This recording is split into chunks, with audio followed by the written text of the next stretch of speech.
Greetings, I'm Herbert Erpaderp, and today I'm going to build this, a 48th scale model of the US howitzer motor carriage M8 from Tamiya, a convenient picture of which is shown on the front of the box.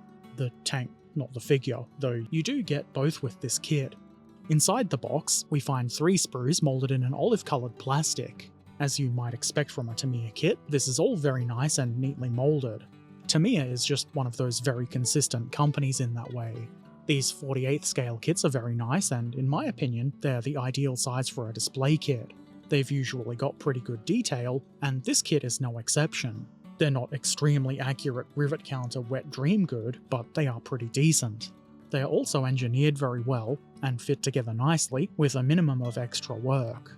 There will be some minor mould lines, but most of the cleanup work you'll be doing is removing the nubbins where you cut the parts off the sprues. So do that neatly, and you'll save yourself a little bit of time. Hooray!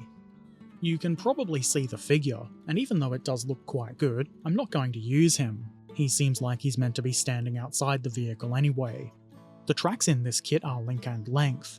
These stood out to me because they've got guide knobs, which is always really helpful. You can't really see them that well on the sprue, but they're there on top of the return rollers.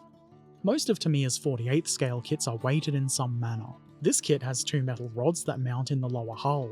There are also decals, most of which are stars. That is kind of what you would expect to see on a US vehicle. We also get some paper. This side has background information with a painting and marking guide on the reverse. And separately, we have the instructions. These are pretty typical of what you would see in a Tamiya kit.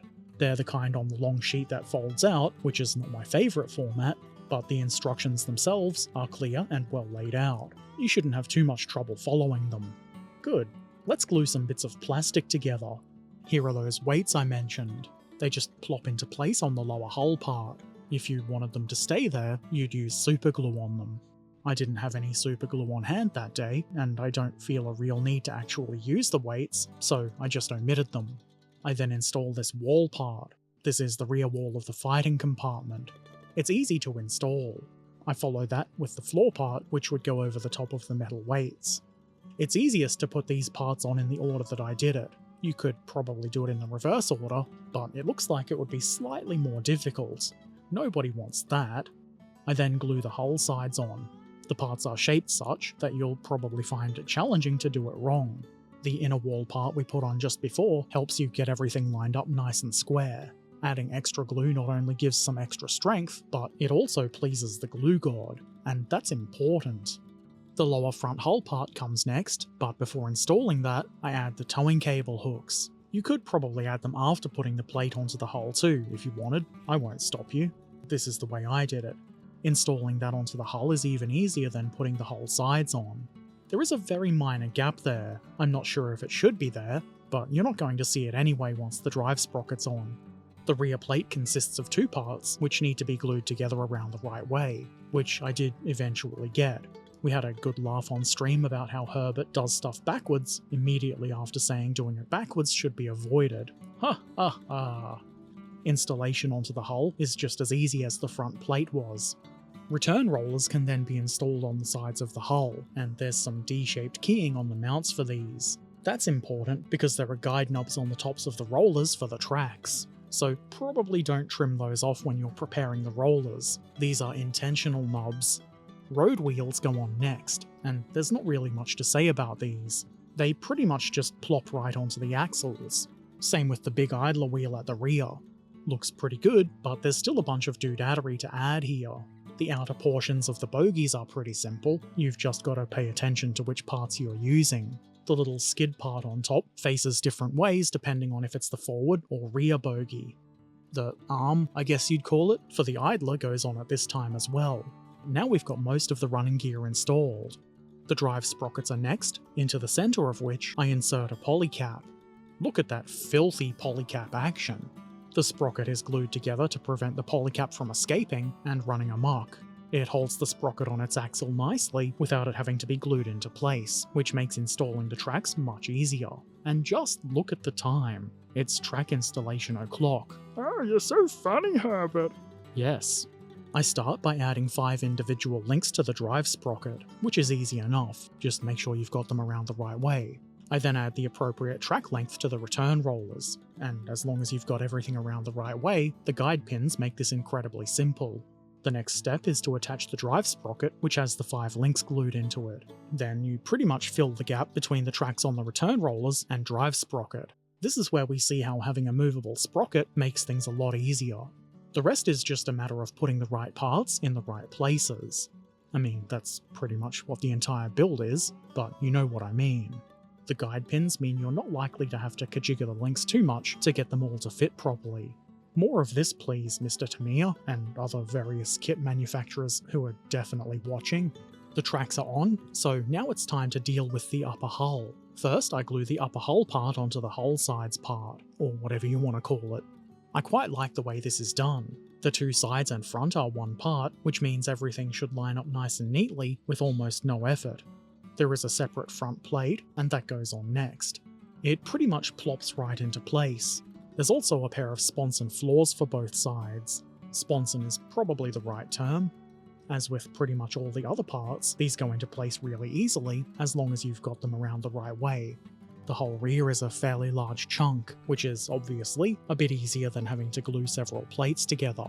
You may need to apply a little gap nullifying pressure, but getting this on isn't too tricky. Why not then join the upper and lower hull assemblies together? You may, again, need to apply some pressure to get it together properly, but I'm sure that won't be too difficult for you. Now for some smaller detail-y bits, such as this siren. I think it's a siren anyway. Next to that, a headlamp. There's one of these for either side. They're small and thus slightly fiddly, so you might need to give them a bit of a nudge so they're vertical, but they're not too tricky to get into the right place. On the engine deck, there's a bar, presumably for people to hold onto while the M8 goes around doing sick jumps, or maybe for tying stuff down. That seems kinda boring though. There's a couple of shorter railings that go either side of that at an angle. They do have a slightly longer leg on one side, so make sure to put them around the right way. To protect the headlamps I just installed, I glue the brush guards into place. This isn't too difficult, though they are a bit chunky and out of scale for sure. You could, if you were really bothered by that, make your own with some brass rod or something like that. Personally, I'm not all that bothered, so I'm not doing that. On either side of the front plate, there's a couple of lift rings, and they're pretty simple to get into place. At the rear, there's some tools that need to be glued into place, like this bar, a shovel for digging holes. It's said that M8 crews love digging holes, and because of that, we have a pickaxe. The head goes on the left, and the handle goes on the right. That's a nice tank butt, but it is missing something. The rear lights. These are tiny, and you just know that the carpet monster would love these. They're actually not that difficult to get into place, because they're keyed. There's also a couple of lift rings on either side. It would be a bit silly to only have front lift rings. Silly and dangerous. And below those, on both sides, there's a pair of spare track links. Now the tank butt is completed, except for some towing cable related parts, which I'll do later. It is now turret time.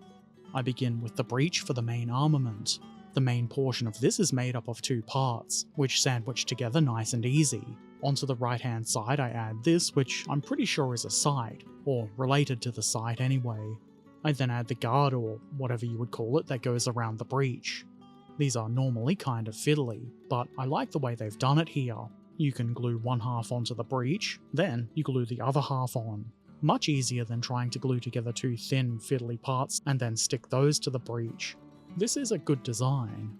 This doobie whatsit can then be attached to the front of the turret ring, and while that bonds, I add some internal details to the turret sides, like these boxes, which are presumably for American snacks, like, I don't know, burgers and hot dogs, high fructose corn syrup. I don't know what Americans like. The right hand side has some sighting gear, or at least that's what I'm assuming it is. It's made up of 2 parts, and it was a little bit fiddly to get into place, but it's easier to do that now than when the turret is all together. I guess that's why the instructions say to do it this way. Are you ready for some more sick polycap action? No? Well, here it is anyway. This'll stop the gun assembly from flopping about. I decided that it would be easier to glue the turret sides on individually rather than as one big assembly. It does go together quite well. A little more glue to appease the glue god, and everything should be right with the world. Or at least this turret. The turret rear goes on next, which is nice and easy, and why not follow that with the upper turret front? This also pretty much drops right into place.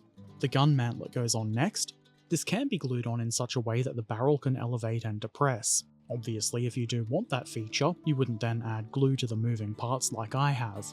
I prefer my gun to stay where it is. To complete the weapon, I add the barrel end part. It's a stumpy little thing, and that's all the barrel it needs. I then add the MG mount to the top of the plate that will go on the rear of the turret, and why not follow that by installing it? I do kind of wonder if there should be more stuff in under that little bit of roof. No parts are included in the kit for that purpose. These little, I think they're track grousers or something, are mounted along the sides of the turret.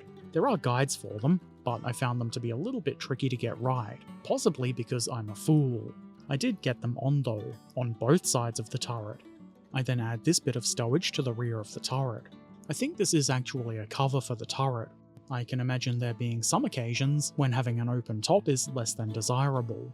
Next comes this MG. I figured the easiest way to do this was to clip the gun into place on its bracket and then add the ammo box. And I was right. That was an easy way to do it. This eliminates the possibility of knocking the ammo box off while installing the gun. I then glue that into place because I'd prefer not to have it flopping about. And then I add this antenna. It's not a turret part, but it's being put on now anyway. It's on a bracket, and it does have a particular way around that it should go.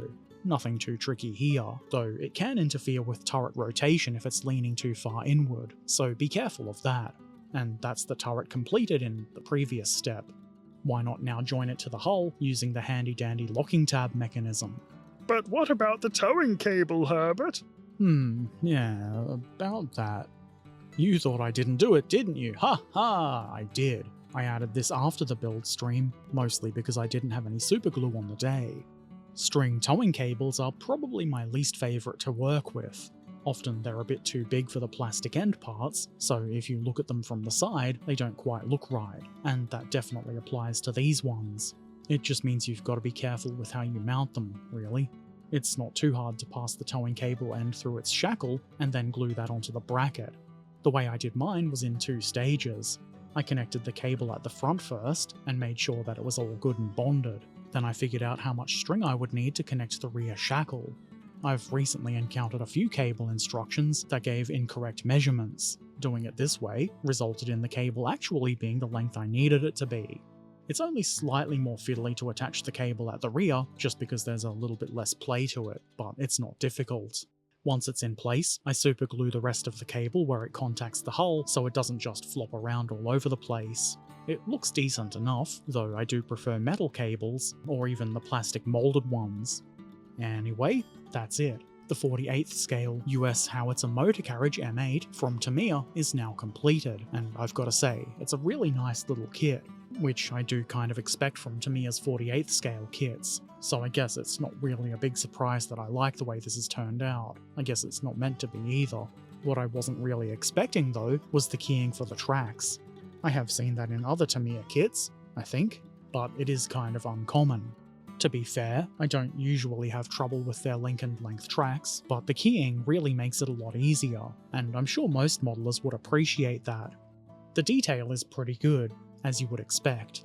It's not hyper-detailed rivet counter pleasing stuff, but it is quite nicely done. The main detractor, I guess, being the oversized brush guards on the front, and maybe the string towing cable. I don't personally think those are a huge deal though. Assembly was enjoyable and not overly challenging. Kind of, again, what you would expect from a Tamiya kit like this.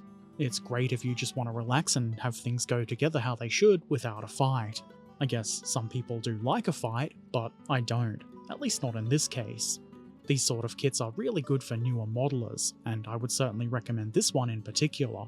If you have any questions or comments, feel free to put them in the comments section below. If you'd like to watch me build kits like this one live, I stream modelling a couple of times a week both here on YouTube and on Twitch. There's a link in the description. Subscribe if you want to be a YouTube subscriber, and if you really like what I do, consider supporting on Patreon or Ko-fi. You'll be able to see videos a bit early and take part in polls and so forth. Links to those are also in the description. Take care of yourselves, be excellent to each other, and thanks for watching. Farewell.